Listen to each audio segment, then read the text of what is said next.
எழில் சுடர் சீரியலில் நாளைக்கு என்ன நடக்க போதும் பார்க்கலாம் வாங்க. எபிசோட் வேறு லெவலில் மாசாக இருந்துச்சுன்னே சொல்லலாம். ஸ்கிப் பண்ணாமல் ஃபுல்லோடையும் கேளுங்க. அதுக்கு முன்னாடி இந்த வீடியோ பிடிச்சிருந்துச்சுன்னா லைக் மட்டும் பாருங்கள். ரொம்ப பிடிச்சிருந்துச்சுன்னா சேனலுக்கு வந்து சப்ஸ்கிரைப் பண்ணி கண்டினியூஸாக ஆதரவு வந்துட்டாங்க.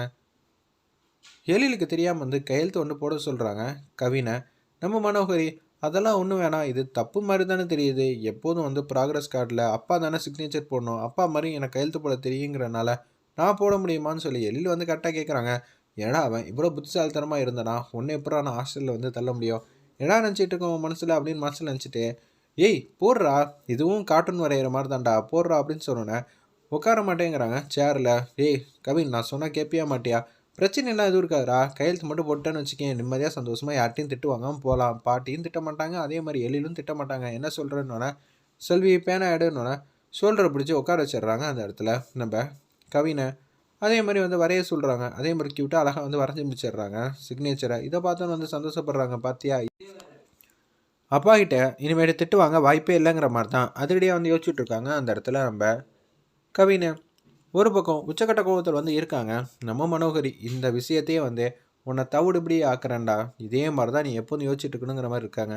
ராமியா வந்து ரொம்ப சோகனமாக இருக்காங்க. ஏன்னா குழந்தைங்களை வந்து ஹாஸ்டலில் வந்து சேர்க்க போகிறாங்கன்னு தெரிஞ்ச விஷயத்த அவரால் ஜீர்ணிச்சிக்கவே முடியல. என்ன ராமையா, உங்களை போல் ஒரு வாழ்க்கை கிடச்சா எவ்வளோ சூப்பராக இருக்கும். காலையில் 2 மணி நேரம் டியூட்டி, சாயங்காலம் 2 மணி நேரம் டியூட்டி, அதுக்கப்புறம் ஃபுல் ரெஸ்ட்டு, மத்தியானம் சாப்பாடு வந்து நல்லா சாப்பிட்டுட்டு நிம்மதியாக சந்தோஷமாக வந்து தூங்குறீங்க. ஒரு நாளைக்கு 4 மணி நேரம் தான் டியூட்டி, ரொம்ப சூப்பர் இல்லை அப்படின்னு சொல்கிறாங்க. என்னை பார்த்தா எனக்கு என்ன ஹாப்பியாக இருக்கிற மாதிரி தெரியுதா? நான் எவ்வளோ மனசை வந்து புழுங்கிக்கிட்டு இருக்கேன்னு எனக்கு மட்டும் தான் தெரியும். ஏன் என்ன ஆச்சு? முதல்ல உன் வேலை இருக்குதான்னு பார்ப்போம். என்னது என் வேலைக்கு என்ன? அதெல்லாம் ஒன்றும் இல்லையே, குழந்தைங்க இருந்தால் அந்த அம்மா உனக்கு வேலை, குழந்தைங்களே இப்போ இங்கே இல்லை. அப்படி இருக்க சூழ்நிலை உனக்கு என்ன வரப்போகுது இப்போ அப்படின்னு சொல்லி கேட்குறாங்க ராமியா. என்னென்ன சொல்கிற, குழந்தைங்க இங்கே இருக்க போகிறாங்களா? மனோகரி வந்து குழந்தைங்கள ஹாஸ்டலில் வந்து சேர்க்கணும்னு முடிவு பண்ணிட்டாங்க. அவங்க ஆசைப்பட்டபடி எழில் வந்து சேர்ப்பாரா இல்லையான்னு தெரியல. இருந்தாலும் எனக்கு ரொம்ப பாட்டமாக இருக்குது. குழந்தைங்கள நான் நினைக்கிற அளவு கூட மற்றவங்க யாரும் நினைக்க மாட்டேங்கிறாங்க. எழில் சாரை வந்து தப்பாக கைட் பண்ணிட்டாங்கன்னா அப்புறம் அவங்க பிடிச்ச முயலுக்கு வந்து 3 காலம் தான் பேசுவாங்க. இப்போ என்ன செய்ய போகிறோன்னு தெரிலன்னு சொல்லி உச்சக்கட்ட பரபரப்பில் வந்து யோசிக்கிறாங்க அந்த இடத்துல நம்ம ராமையா. அண்ணா என்னண்ணே இப்போ தானே பேச்சுவார்த்தை வந்து நடக்குது. அது மட்டும் இல்லாமல் மனோகரியெல்லாம் முதல்ல யார் இந்த வீட்டில்? அவளே ஒரு வேஸ்ட் டிக்கெட் மாதிரி தான் இருக்கா. அவள் வந்து குழந்தைங்கள வந்து ஹாஸ்டலில் வந்து சேர்க்க விட்ருவாளா? நம்மளாம் எதுக்கு இருக்கோம்? நம்ம லெஃப்ட் அண்ட் ரைட்டு வாங்கிட மாட்டோமா எல்லாரையும்? குழந்தைங்களுக்கு பாதுகாவலனா நீங்கள் நான் எல்லாம் இருக்கிறப்ப இந்த வீட்டில் நம்மளை தாண்டி எதுவும் நடக்காது, பார்த்துக்கலாம் விடுங்கிற மாதிரி தான் பேச்ச ஆரம்பிக்கிறாங்க அந்த இடத்துல நம்ம சுடர்வழி. சரிம்மா பார்த்துக்கலாம் அப்படின்னு சொல்லிட்டு அவங்க மட்டும் தூங்க ஆரம்பிச்சிட்டாங்க. வேலு வந்து உச்சக்கட்ட கோவத்தில் வந்து ஸ்டேஷனில் வந்து இருக்காங்க. வேலு பார்த்துக்கலாம் எதுவாக இருந்தாலும், அதான் அந்த பஸ் கண்டக்டர் வந்து வர சொல்லியிருக்கோமே அப்படின்னு சொல்லும்போது, ஒரு மாதம் பஸ்ஸில் யார் யாரெல்லாம் பயணிச்சிருக்கா அவங்க லிஸ்ட்டு எல்லாத்தையும் கொண்டு வான்னு சொல்லி தான் அந்த இடத்துல பேசுகிறாங்க. உனக்கு உண்மை தெரியுமா தெரியாதா? எந்த உண்மை சார்? டேய் என் கையால் அடிபட்டே போயிடாதடா. சுடர்லிங்கிற பொண்ணு உன் வண்டியில் வந்தாலா இல்லையா? சார் ஒரு நாளைக்கு 100 கணக்கில் வந்து போகிறாங்க சார். ஒரு நாளைக்கு நான் 5 ட்ரிப்பு வந்து போகிறேன். அப்போனா ட்ரிப்புக்கு 100 பேருனா கூட 500 பேர். அப்போனா டெய்லி நான் வந்து இவங்கள பார்த்தியா அவங்கள பார்த்தியான்னு கேட்டால் எனக்கு எப்படி சார் இருக்கும்? தயவு செஞ்சு யோசிச்சு பார்த்தீங்கன்னா உங்களுக்கே தெரியுங்கிற மாதிரி சொன்னோன்னே அவங்க வந்து யோசிக்கிறாங்க. டேய் அப்போனா பேசஞ்சர் லிஸ்ட் இருக்குல்ல, அதில் சுடர்வழிங்கிற ஒரு பொண்ணு பேர் இருக்கான்னு பாருன்னொன்னே இந்த டேட்டில் வந்து பார்க்க சொல்கிறாங்க. ஆமாம் சார், இந்த டேட்டில் வந்து சுடர்வழிங்கிற பொண்ணு வந்து இருக்குது. ஆனால் இந்த பொண்ணு பாதியிலே வந்து நடுவில் ஏஞ்சி ஓடினாலா, இல்லை தமிழுங்கிற பொண்ணு இந்த பொண்ணா, எனக்கு சுத்தமாக புரியல சார் அப்படின்னு சொல்லிடுறாங்க அந்த இடத்துல அந்த கண்டக்டர். மரியாதையாக சொல்கிறேன்டா சொல்கிறா, அப்போனா ஏதோ குட்டாம்போக்கில் வந்து அடிச்சு விட்ருவோன்னு சொல்லும்போது லிஸ்ட்டெல்லாம் செக் பண்ணி பார்க்குறாங்க. சார் இதான் சார் லிஸ்ட்டு, நீங்களே பார்த்துங்க சார், எனக்கு ஒன்றும் தெரியலன்னு சொன்னோன்னே அவங்கள தூக்கி போட்டு அடிக்கலான்னு இருக்கிறப்ப அந்த இன்ஸ்பெக்டர் வந்து காப்பாற்றிடுறாங்க. நீங்கள் முதல்ல போங்க, எதுவும் ஞாபகம் வந்துச்சுன்னா சொல்லுங்கன்னு சொல்லிட்டு வேலு மாட்டை தன்னந்தனியாக வந்து யோசிச்சுட்டு இருக்காங்க. அபிலேருந்து எல்லாரும் வந்து வர ஆரம்பிச்சிட்டாங்க. அப்போன்னு பார்த்து அபி வந்து நார்மல் காஸ்டியூமில் தான் வராங்க. இனிமேட்டு மேக்கப் போடுவாளா இல்லையான்னு தெரியலையேங்கிற மாதிரி யோசிக்கும் போது, நான் இனிமேட்லாம் மேக்கப்லாம் போட மாட்டேன். ஏன்னா நீ சொல்லி எனக்கு புரிய வச்சுட்ட, அதுக்கு நான் உங்ககிட்ட ஜெல் ஆகிடுவேன்லாம் நினைக்காத. இது எல்லாத்தையும் மனோகரி வந்து மாடியிலேருந்து பார்க்குறாங்க. ஓ குழந்தைங்கிட்ட ஒரு வாரத்துக்குள்ளே இவ்வளோ பெரிய மாற்றத்தை கொண்டு வந்திருக்கியா, இனிமேட் நான் என்ன சொல்கிறதுனே தெரியலையேங்கிற மாதிரி பாட்டத்தின் உச்சத்தில் இருக்காங்க அந்த இடத்துல நம்ம மனோகரி. சரி, அதுக்குன்னு உங்ககிட்ட ஜெல்லாக மாட்டேன்னு சொல்லிட்டல, நெருங்கியெல்லாம் என்கிட்டலாம் பேசலாம் கூடாது. நீ சொன்ன விஷயம் வந்து கரெக்டுன்னு எனக்கு தோணுச்சு, அதனால தான் சொல்லிட்டு அப்படியே வந்து வண்டியில் ஏறி உட்காடுறாங்க நம்ம சுடர்வழி.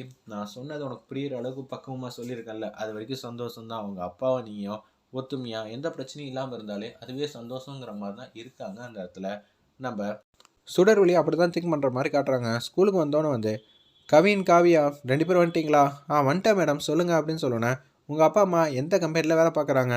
எனக்கு அப்பா மட்டும்தான் மேடம் அப்படின்னு சொல்லி பேச்ச ஆரம்பிக்கிறாங்க. எங்கள் அப்பா வந்து ஊசி போடுவார், மருத்துவர் அப்படின்னு சொல்லி கவினும் காவியும் வந்து க்யூட்டாக அழகாக வந்து சொல்லிகிட்டு இருக்கப்ப கிளாஸில் இருக்க அவங்க அப்பா வந்து என்ன ஒர்க் பண்ணுறாங்கங்கிற மாதிரி கேட்குறாங்க. ஏன்னா ஃபாதர்ஸ் டே வருது. அந்த ஃபாதர்ஸ் டே வரப்போ ஏதாவது ஒரு அப்பாவை பற்றி ஒரு சென்டென்ஸ் வந்து எழுத சொல்லியிருக்காங்க. எதை பற்றி எழுத சொல்லலாம்? அவங்க அப்பா வந்து என்ன ஒர்க் பண்ணுறாரோ அதை கேட்டு 2 பேஜ் வந்து எழுதிட்டு வரணும். சரிங்களா? யார் பெஸ்ட்டாக பண்ணுறாங்களோ ஸ்கூல் நிர்வாகம் சார்பில் வந்து மிகப்பெரிய பிரம்மாண்டமான கிஃப்ட் தரப்படுங்கிற மாதிரி அனௌன்ஸ்மெண்ட் பண்ணுறாங்க. அந்த இடத்துல 4 குழந்தைங்களும் வெளில வந்துட்டாங்க.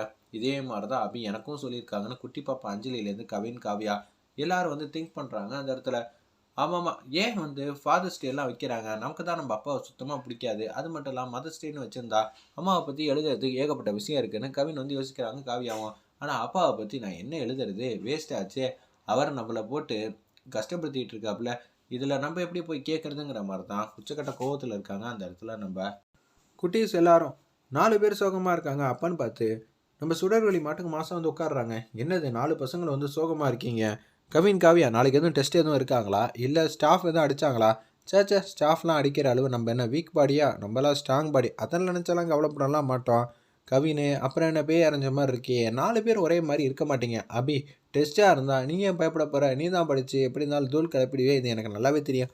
அப்புறம் உங்களுக்கு என்னதாம்மா பிரச்சனைங்கிற மாதிரி பேச்ச ஆரம்பிக்கிறாங்க அந்த இடத்துல. நம்ம சுடர்வழி, நீங்கள் மட்டும் பிரச்சனை என்ன ஏதுன்னு சொன்னீங்கன்னா நான் உங்களுக்காக வந்து தீர்த்து வச்சிட்றேன். கண்டிப்பாக தீர்த்து வைப்பியா? உன்னால் முடியவே முடியாது. நாங்கள் எதுக்கு உங்ககிட்டலாம் சொல்லி டயத்தை வேஸ்ட் பண்ணுங்கிற மாதிரி தான் கவின் வந்து யோசிக்கிறாங்க.